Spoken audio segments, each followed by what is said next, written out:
Friends, ಇವತ್ತು ಹೆಸರುಬೇಳೆ ಪಾಯಸ ಹೇಗೆ ಮಾಡೋದು ಅಂತ ನೋಡೋಣ. ಒಂದು ಬಾಣಲೆಗೆ ಒಂದು ಸ್ವಲ್ಪ ಹೆಸರುಬೇಳೆ ತೊಗೊಂಡು ಸಣ್ಣ ಉರಿಲಿ ಹುರ್ಕೋಬೇಕು. ಬೇಕೆಂದರೆ ಒಂದು ಸ್ವಲ್ಪ ತುಪ್ಪ ಹಾಕ್ಕೊಂಡ್ರು ಅದು ಅರೋಮಾ ಚೆನ್ನಾಗಿ ಬರುತ್ತೆ. ಒಂದು ಸ್ವಲ್ಪ ಬ್ರೌನ್ ಆಗೋ ತನಕ ಹುರ್ಕೋತಾ ಇರಬೇಕು. ಸಣ್ಣ ಉರಿಲೇ ಹುರ್ಕೋಬೇಕು, ಇಲ್ಲಾಂದರೆ ಹೆಸರುಬೇಳೆ ಹೊತ್ತೋಗ್ಬಿಡುತ್ತೆ.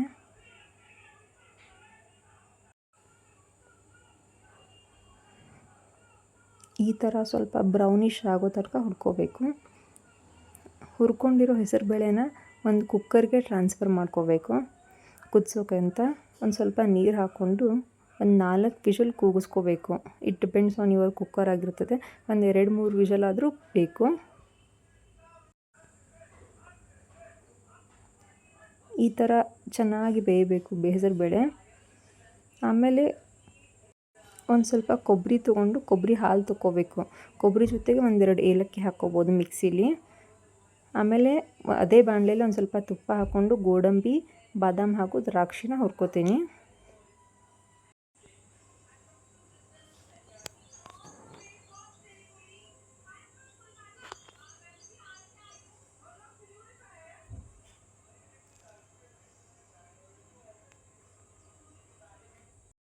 ಮಿಕ್ಸರ್ಗೆ ಹಾಕ್ಕೊಂಡಿರೋ ಕೊಬ್ಬರಿನ ಒಂದು ಬಾಣಲೆಗೆ ಹಾಕಿಬಿಟ್ಟು ಸ್ವಲ್ಪ ನೀರು ಹಾಕಿದರೆ ಹಾಲು ಚೆನ್ನಾಗಿ ಬರುತ್ತೆ.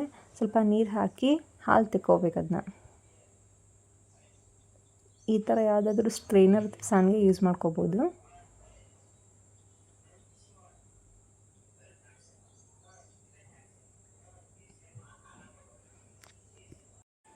ಇನ್ನೊಂದು ಒಲೆಯಲ್ಲಿ ಒಂದು ಸ್ವಲ್ಪ ನೀರು ಮತ್ತು ಬೆಲ್ಲ ಹಾಕಿ ಬೆಲ್ಲ ಕರಗಿಸ್ಕೋಬೇಕು.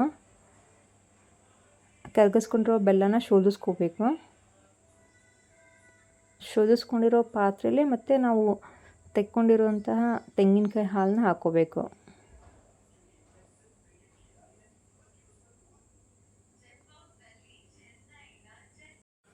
ಈ ಹಾಲು ಒಂದು ಕುದಿ ಬರೋ ತನಕ ವೆಯ್ಟ್ ಮಾಡಿ ಹುರಿದಿಟ್ಕೊಂಡಿರುವಂತಹ ಡ್ರೈ ಫ್ರೂಟ್ಸ್ ಹಾಕ್ಕೋಬೇಕು. ಆಮೇಲೆ ಒಂದು ಸ್ವಲ್ಪ ಹೊತ್ತು ಬಿಟ್ಬಿಟ್ಟು ಕುದಿಸಿಟ್ಟಿರುವಂತಹ ಬೇಳೆ ಮಿಕ್ಸ್ ಮಾಡ್ಕೋಬೇಕು.